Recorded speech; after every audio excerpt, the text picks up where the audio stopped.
All right. So, Luis, welcome. You've been here before. Luis Carrilho, as you know, is the UN police advisor. And he is joined, and we are joined by video by two field police advisors in the field, Issoufou Yacouba in Mali and Mary Gahonzire in Abyei. And this is the culmination of Police Week for us. So, Luis, please, you have the floor and welcome. Thank you very much. We just concluded the 15th Police Week of the United Nations, which brought together 15 police commissioners, senior police advisors, and liaison officers from peacekeeping operations, special political missions, and regional offices. It was a once-a-year opportunity for our leaders in the field, together with our leadership in the HQ, USG of DPO, USG of DPPA, USG of DOS, ASG Orolsi, and other senior representatives throughout the departments with whom we work closely to discuss policing priorities, both current and emerging, particularly because of the reprioritization of some responsibilities from the COVID-19 pandemic. The United Nations Police have been supporting all our missions throughout this critical period, particularly in raising awareness and distributing personal protective equipment, but also, and further, to highlight a few specific examples. We did assist Congolese authorities with designing and implementing a national contact tracing strategy using our expertise and lessons learned from dealing with the Ebola crisis in support of host authorities.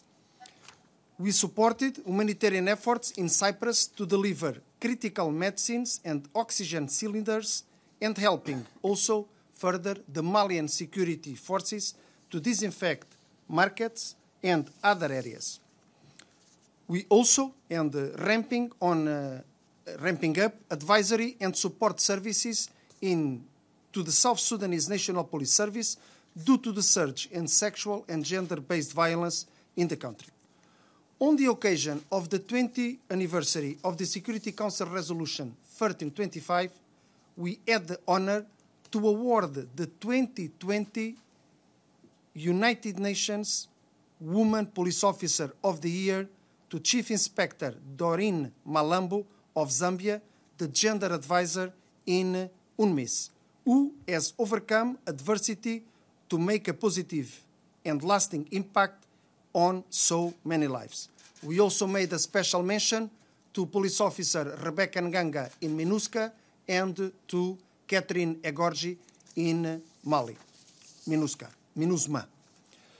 As we have done in years past, we also had direct, even if this year virtual, interaction with the Member States through briefings to the Security Council, to the Special Committee for Peacekeeping, the so-called C44, about our strategic priorities, current challenges, and resource requirements.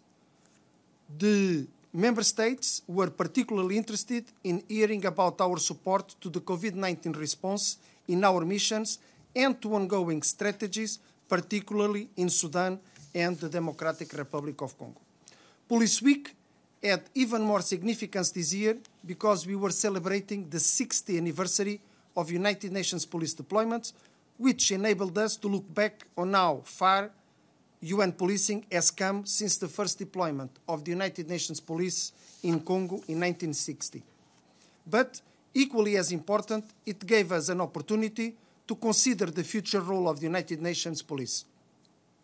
While peacekeeping will likely remain our core business for the foreseeable future, the vision of the Secretary-General is a United Nations Police that provides policing expertise services throughout the UN system based on international human rights norms and in gender and environmentally responsive ways, including to UN entities in countries that do not host UN peace operations. The discussions this week helped us to better appreciate how we could further operationalize this expanded role.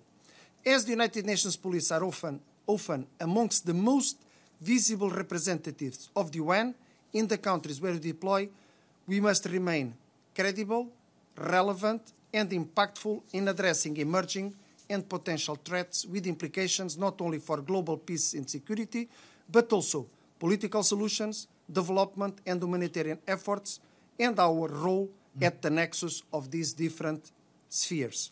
To this end, we were able to highlight the many contributions of the United Nations Police to the realization of both the Secretary-General Action for Peacekeeping Initiative and the 2030 Agenda for Sustainable Development. And now, as you said, we will hand over the floor to Mary. Great. Thank you. So we will hear from Mary Gahonzire, the Senior UN Police Advisor in Abyei. Mary, please, you have the floor.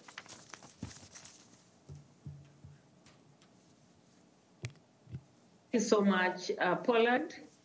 It has been a milestone, I should say. 20 years ago, UN Security Council passed 1325 on women, peace and security, aimed at addressing the situation of women in conflict. Despite this and others, we still live in a world with war, violence, where women are disproportionately impacted.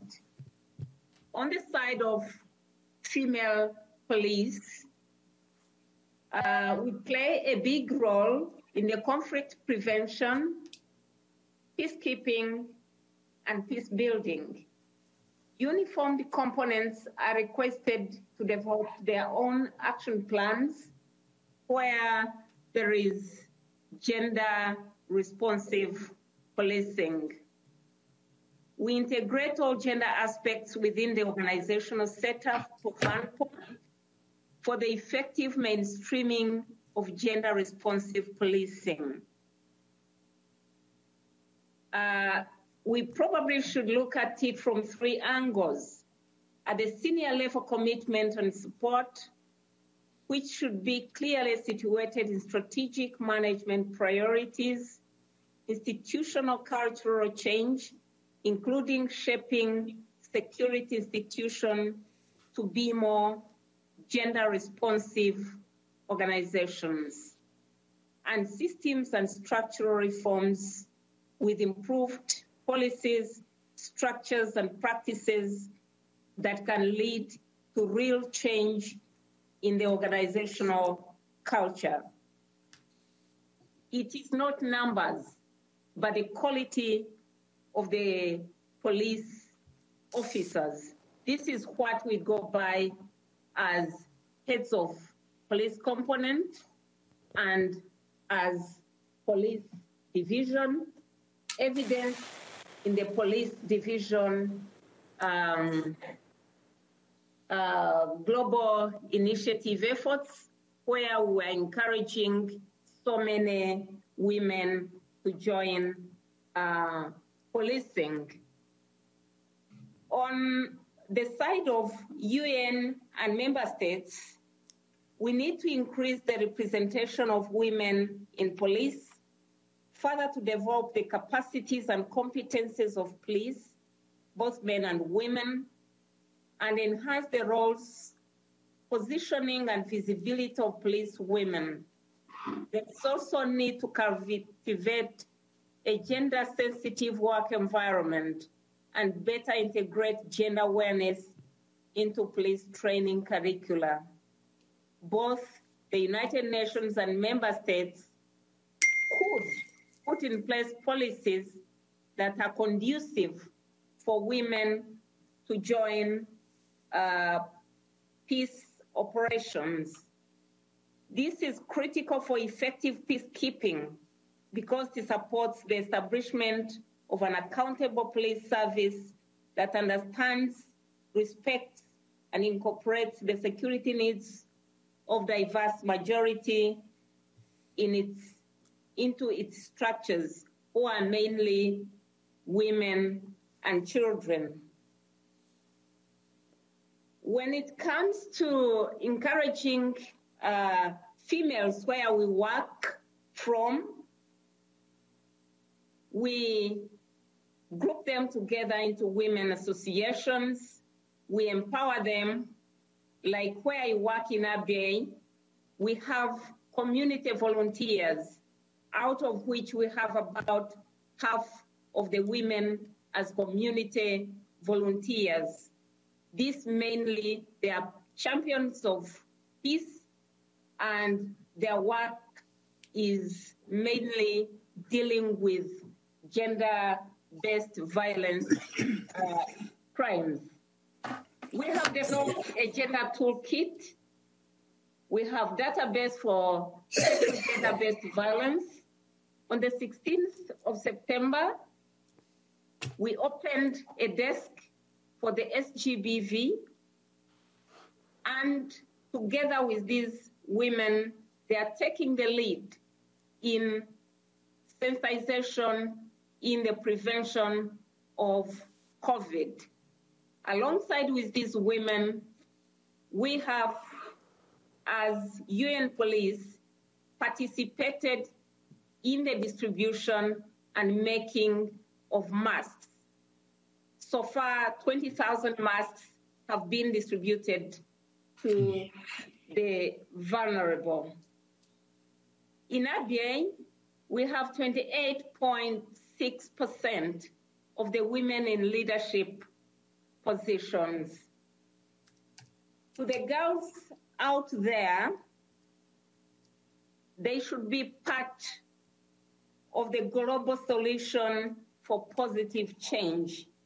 They owe it to themselves and to women in conflict countries, because women's problems are often better understood by women, and the United Nations has given us the ultimate platform to make an impact, plus, of course, Security Council Resolution 1325 on women, peace, and security, which is the responsibility of all mankind. We are supposed to make the world a better place than we found. In conclusion, UNPOL is a service that is representative of the population, helps restore trust and confidence, especially from women and children, as the police institution is reformed, restructured, and rebuilt on the ideals of gender-responsive policing strategy. As we head ahead, according to Secretary General's vision, we are looking at very many strategies as set out by police division, and we are ready as UNPOL to carry on the service in future. I thank you very much. Thank you very much. I'll now turn to Issoufou Yacouba, who's speaking from Mali, and then we'll take your questions. Issoufou?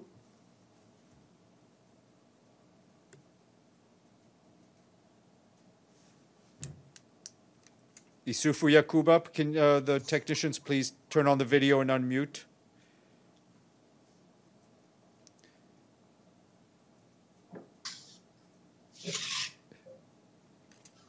Bonjour, bonsoir, merci de l'opportunité. Au niveau de la composante police de la MINUSMA, j'aimerais mettre l'accent sur deux aspects, c'est-à-dire le soutien apporté à nos partenaires maliens dans le contexte de la COVID-19 et depuis également cette crise politique qui est intervenue. Dans le contexte de la COVID-19, depuis les premiers cas qui ont été enregistrés au mois de mars, nous avons mis en place un plan de contingence et en cela nous avons eu beaucoup de directives. Maybe I do in English. It will be better. Yes, but what? Yes. Right, yeah. Okay, thank you very much. So I will focus my intervention on what support we provided to our partners in the context of COVID-19 and since this political coup occurs. So during the COVID period, the emerging, the outbreak of COVID since March, we have received a lot of guidance from New York and SOPs, and we built our contingency plan, a mission-wide and mission country team-wide, aiming the protection of our personnel. In this regard, we have reduced our footprint, and the COVID had a negative impact on the presence of our effective, because some of them, a lot of them was translated outside the mission. So how to organize ourselves to reduce our, the issue is to not be contaminated and to not be vector of contamination. All our strategy is based on this. So for UN personnel and let's say all MINUSMA components is to reduce the presence on the offices. We have reduced our presence and to work remotely. Those who are stranded in the outside the mission with professional position authorized to work remotely from where they are. And then for our support provided to the Malian security forces in terms of training or orders, we have suspended them, or all of them was suspended. But we replaced them through some remote activities. In terms of advising, we are doing it remotely. And what we can do, we cannot do remotely, we brought some documentation. We brought them some USB where we put how to manage the office in this COVID period, how to best handle some detainees, commodities, and others. So you have the opportunity as UNPOL to participate to the platform of Malian platform is the one of the entity who bring together all the stakeholders to speak about the national contingency plan about the COVID. So where we have the possibility to provide some guidance, some advice on how to better organize their contingency plan. And you know the police officers, the police are the most in the front line of the fight against impunity, against the spread of COVID-19. How can support them?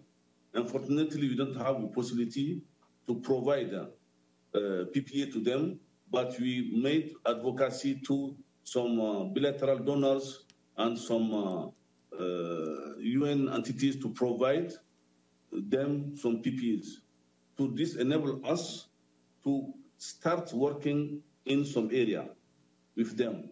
We contribute for our to the contamination of the public spaces, the markets, the detention centers, prisons, and in police stations, gendarmerie stations in Bamako, and we support them in cleaning some gutters in Mopti and in Tombouctou region. So in this regard, we have joint meeting with them, and we share the information we got from the Malian authorities in this regard. We are facing this COVID-19 while since May, we have some demonstration ongoing who result in a coup d'etat in July. So all during this period, there was not possibility to get our partners because we are regularly working on this political crisis.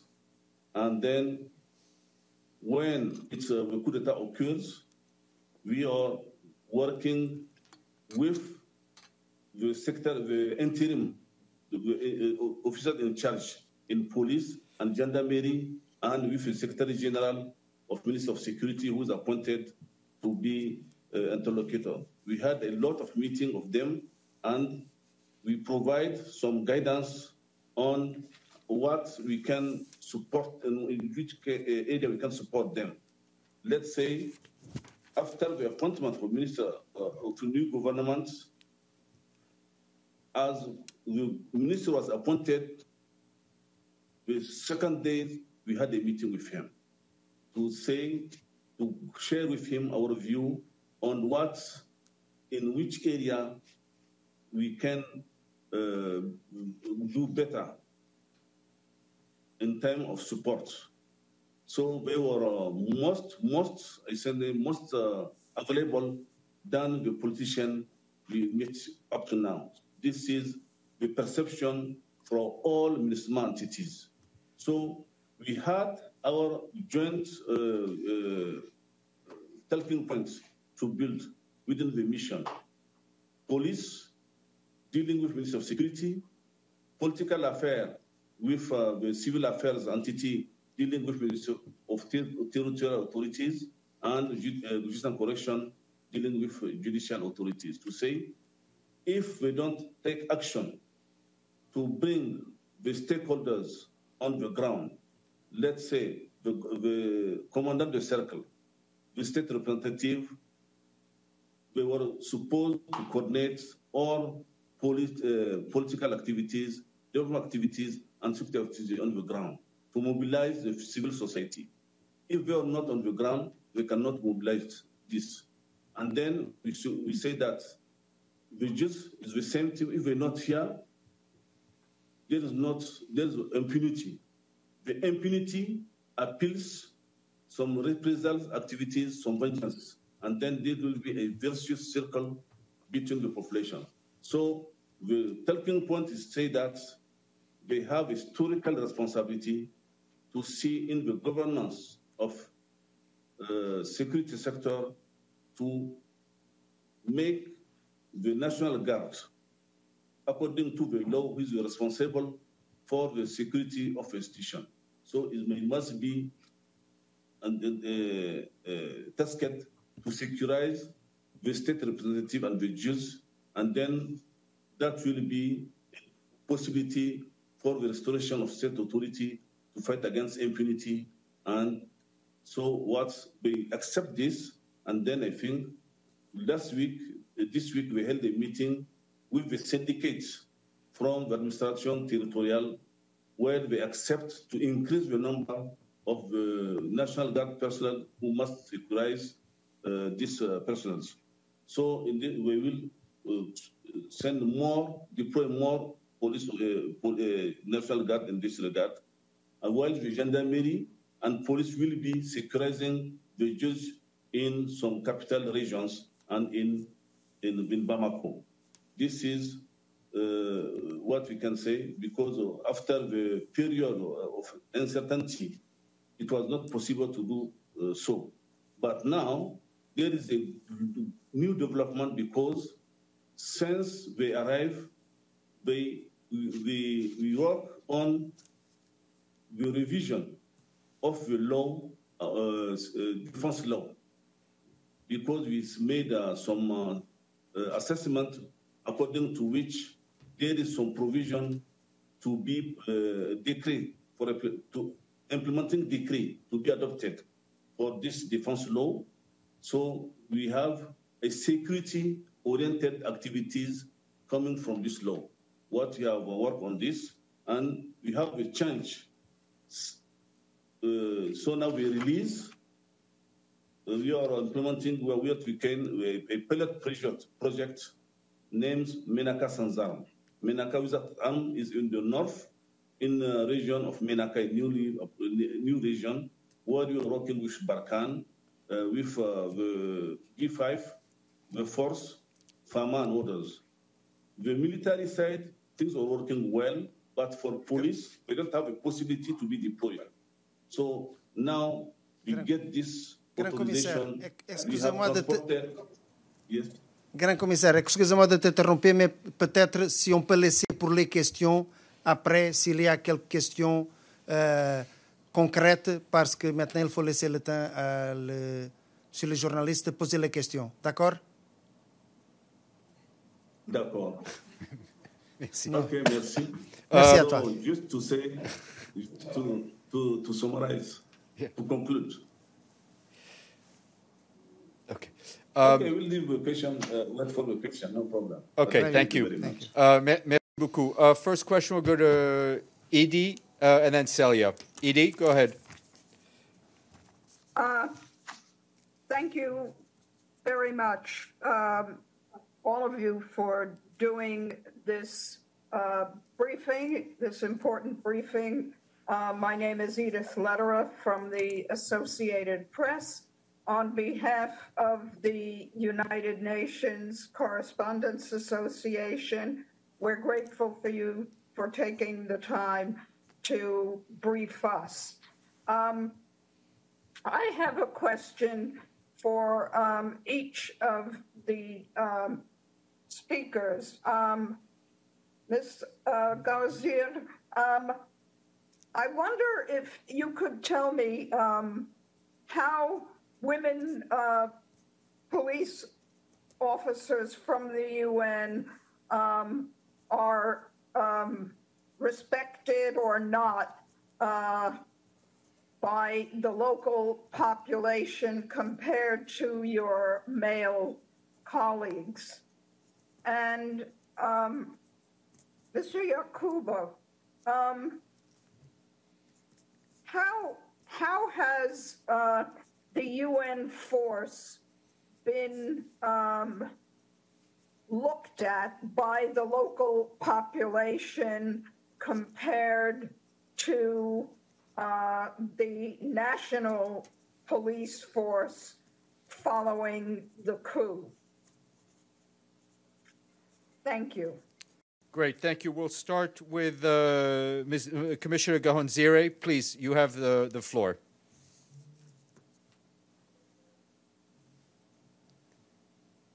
I think we just lost her.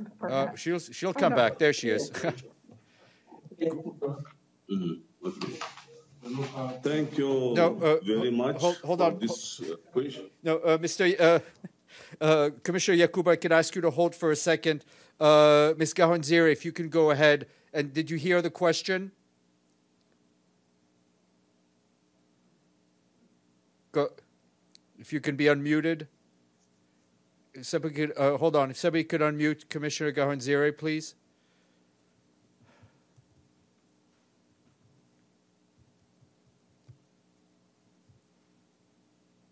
If I could ask our colleagues in the control room to please unmute her.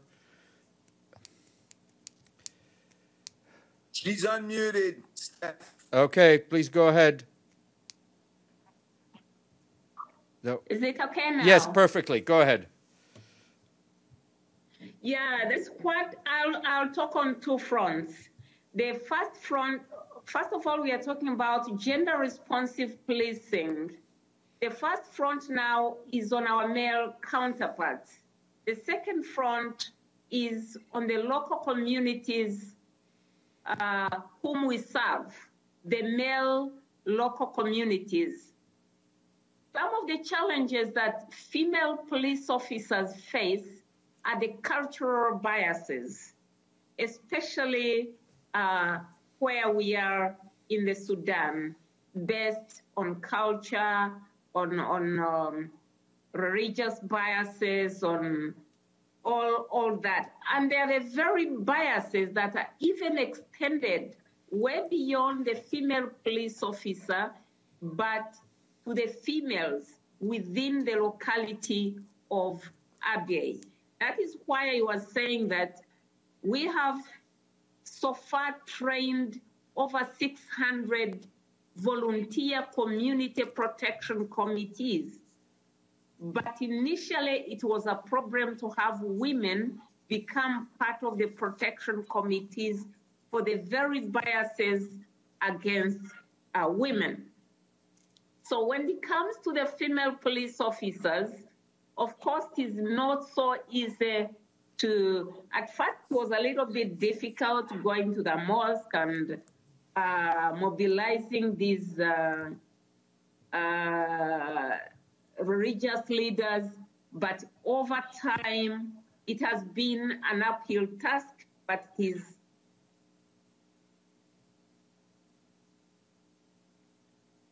Hold on, I think. Okay, you know what? We'll wait to reestablish the link. And Commissioner Yacouba, if you could please answer the question about Mali, that would be great.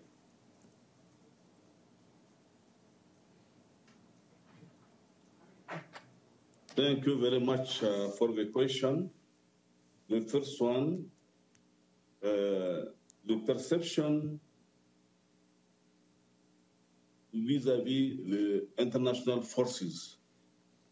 You know, for the Malian forces, there is a lack of trust within the population due to a lot of grievances against them, impunity, a lot of massive human rights violations, and lack of inclusiveness, because they don't reflect, they are not represented the population they serve.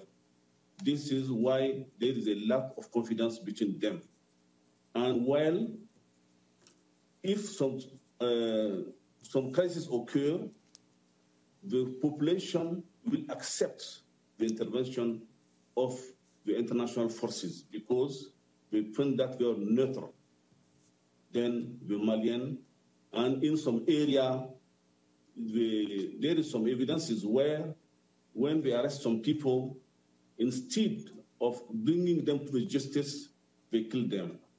So we have a lot of reports on this area, is why sometimes the population say, don't come to secure us.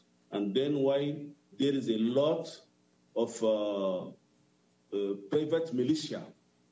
They prefer to be protected by their own native as militias than the national forces. But while our international forces, if I can say with the MINUSMA police, we have among us the 28 countries speaking, we have a lot of them speaking the local language. So we are most closer than the population because the others don't speak sometimes the local language as we can do. For the FPU, we have translators, so it will be it is easier for us. And then we are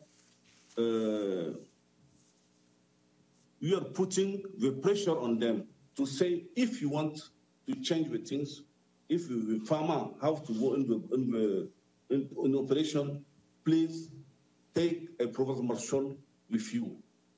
That will be a void to you to make some mistake, to make some human rights violation. This is how we can say, following the coup d'etat now, I think the things are changing for the perception. We are conducting community-oriented policing or FPUs, APOs, on orders. For the women aspect, in the police, I think say that in UNPOL we have right now 28 APO, 29% of female. Among the FPU, we have 10% of APU. We sensitize the Malian authorities. As of today, they have 16% of female within national police. Why national police? Because we think that there is some law of cases cannot be handled by men. We are building some projects aiming to deploy females in the regions. In Gao, we have developed a project where the second commissariat, the police station, is handled by a female. We are working in Tombouctou and other regions to have the same. I can say now the perception, I hope it will change, it will change. We sensitize our Malian partners in the recruitment to be inclusive. So hopefully, the first batch of recruited based on the quota basis finish the training, finish.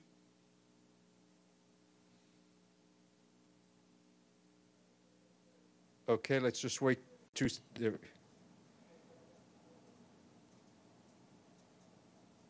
Can we reestablish the link with Commissioner Yacouba? And the first batch, the first rotation will start, what I heard from the National Director of Police, next month. So what I can say at this stage. Thank you very much. Thank you very much. Celia, please. I'd like to ask a general question. Can I ask you the question? Please. With the COVID-19, the last police officer, commander, whatever, said that most of the UN people were working remotely. How, in those conditions, is the mission able to do its work and, work with the population? Thank you. No, thank you. Thank you very much for your question. Let me also say that Commissioner Yacouba was the former police commissioner of his home country, Niger, and Commissioner Mary was the former police commissioner of her country, Rwanda. So they are people with experience. Maybe Commissioner Yacouba did not express properly. Police officers cannot telecommute. So police officers, as first responders, even in a peacekeeping operation, are on the front line. If we are talking about certain type of police functions in the HQ, for instance, maybe that ones can be done remotely. But clearly, the other functions cannot be. The challenge is, and for the police, let me tell you that we have today 3 active cases. What is small? But we have 600 in isolation. So it's a different reality because we cannot be a vector of contamination. However, the principle is to stay and deliver. And as I said, and we can provide you more information, there were sensitization campaigns with the host state police services in the different peacekeeping operations where we serve. Even in one, if you go to MINUSMA, you will see the recruitment campaign where we supported the host state, and to do the recruitment campaign, it has to be done in person. Furthermore, when we are talking about the protection of civilians or in terms of public order in support, that was done presentially. But functions that are not relevant to be done in person, that ones, all the special representatives and the police commissioners told them to be done remotely. So I hope that I have just one final point, that in terms of the personal protective equipment, even if sometimes we don't have budget in the peace operation, but with the agency's funds and programs or with bilateral donors, we were able to provide to some host state police or directly to the communities that we serve, particularly in some of the most vulnerable that are in need, internal displaced people, refugees, the children, elderly. So it was a relevant approach of the United Nations Police and more of the host state police that we support. Thank you. Evelyn Leopold.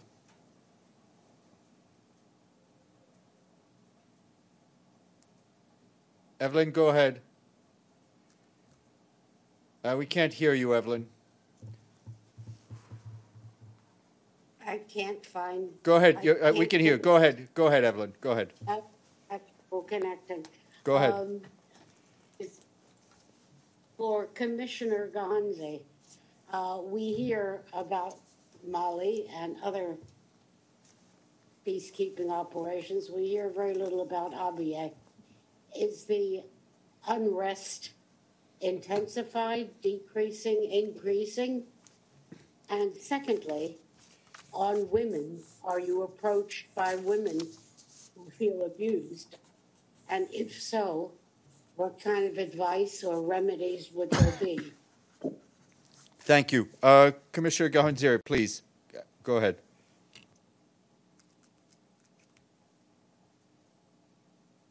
Oh. Go ahead, try it again.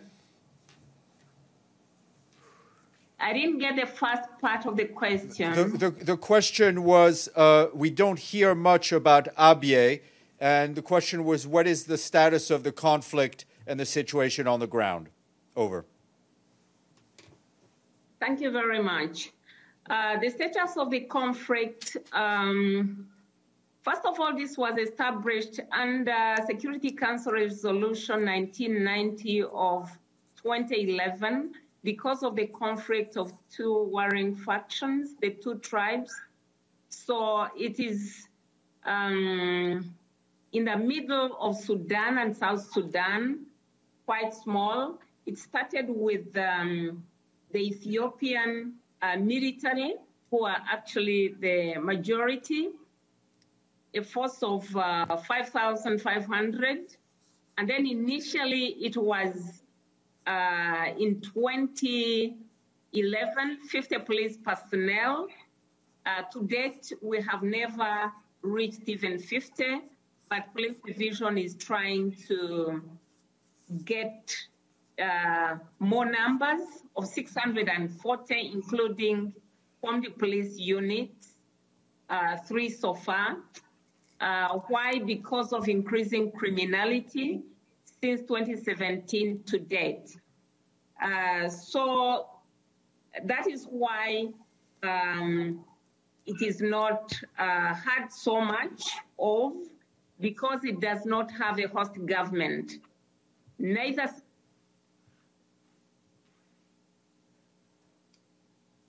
I'm sorry for the technical. Let's try to connect Commissioner Gahonzire.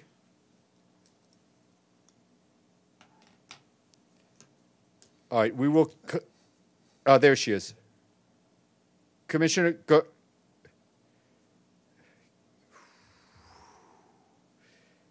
Hold on, Commissioner, we can't hear you.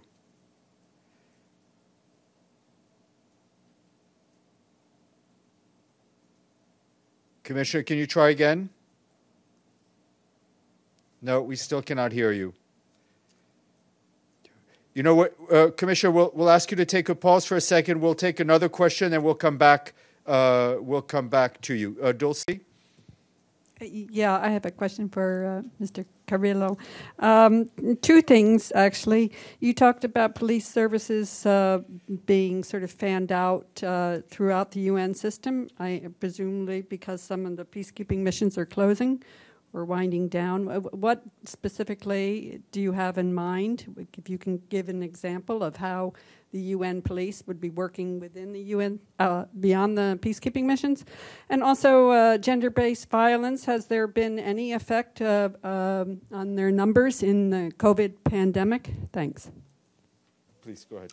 No, thank you very much for the question. Concerning the first question, we work with resident coordinators and partners beyond the UN system. Our core function, of course, is the protection of civilians, public order, or the capacity building in the 5 main peacekeeping operations. In the special political missions, according to the mandate, to provide also advice and in sometimes capacity building also to host state police services or state authorities and the mission. And in non-mission settings, according to the needs in terms of police, we provide support. Let me give you 2 examples. We provided support in a particular country in terms of developing SOPs for the security during the elections in terms of human rights respect. And in another country, recently, we provide support in terms of policing and the respect of human rights amidst the COVID-19. Because as we know, the public health, the public security, now with the COVID-19 gain a bigger role. Clearly, when we are talking about non-mission settings, and we have our standing police capacity with 36 policing skills that can be utilized to also help, once again, new dimensions of policing, even where we don't have a peace operation. However, of course, our peacekeeping and our special political missions presence is the one relevant. Concerning the second question on sexual gender-based violence, with the confinement all over the world, we saw an uprising, an increase on cases of sexual gender-based violence. And of course, our peacekeeping operations, particularly working with host state police, is not different from this context. We have within the police, and as we know, the police, even in our home countries, is the first through community policing activities, but also, when it is not possible to prevent, to address, investigate, and to bring the perpetrators, the alleged perpetrators, to justice. And on that level, in the peace operations, we have in some missions what we call specialized police teams on sexual gender-based violence that can help the host state authorities in terms of preventing through community policing and addressing in support, of course, of the justice system and all the chain of the sexual gender-based violence. Clearly, police officers, as and linked with the previous question, as cannot telecommute, we work taking the COVID-19 preventive measures, but addressing, because of course we need to provide that support to the host state police, or in some cases, like in the case of Abyei, where this is not the host state police, we work with the local communities of security in the different areas in terms of this awareness and in terms of making sure that the basic rights of everyone is respected, particularly women are respected. Thank you. Great, thank you. We'll go back to Commissioner Gahonzire, see if you can finish the answer, and then we'll close the press conference. Thank you so much, Bob. You can hear me? Yes, perfectly. Yeah, in 2011, under Security Council Resolution 1990, United Nations intervened in that area. It is between Sudan and South Sudan. And the issue was between the two tribes. And the first big force they sent was of military, and then UNPOL. UNPOL was supposed to help establish the Abyei police service, which up to now has not been established. But like our police advisor said, we have been mobilizing the communities, and they are the ones taking the lead. So it is the UN police that is taking care of law and order in Abyei. Since 2017, there has been an increase of crime to date, especially women and children. So what we did, we mobilized the women. Of course, there were those cultural challenges of not reporting.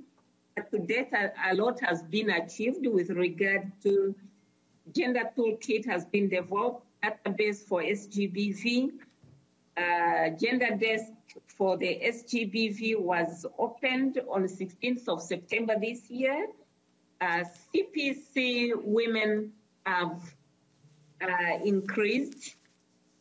We have managed to get both women, Mysteria and the Ngok Dinka to come together at least and understand the issues they have.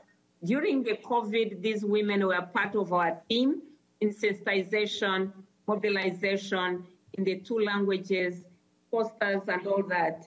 We tailored a program for conflict prevention among families and communities just because of the confinement of COVID. So this was an achievement by the UN police as a way of preventing the SGBV. But among the challenges we have is that we are there as UN police. We don't have a host police, but we are doing our best to prevent. Thank you. Thank you. And if I could just ask you to finish the answer to the previous question about whether or not female police officers are respected. I think Edie Lederer from the AP had asked that, but we got cut off after you said it was an uphill struggle. Let's see. Yes, it's an uphill struggle because of the cultural biases. That is what actually in most countries, host nations, the UN police, female police officers are facing because of the cultural biases, where their own women are not respected. So it is just that cultural bias. But it is coming because now we bring the traditional leaders, they listen to us, we exchange, they help us to convey some messages, they come as champions of SGBV. So it has been quite an uphill struggle since 2015, but it's coming. Otherwise, the respect is not as much because of the cultural and religious biases. Thank you. Thank you very much. I want to thank all our participants and all of you, and thank you for your patience with the technical glitches, but we got everything done. So thank you all. Have a great, is this Friday? Yes, yeah, have a great weekend then. Yes. It's confirmed. It's yes, Friday. exactly. It's all right, thank you. Bye. Thank you. Thank you very much for having us. Bye, Mary. Thank you. Thank you, Paulette. For your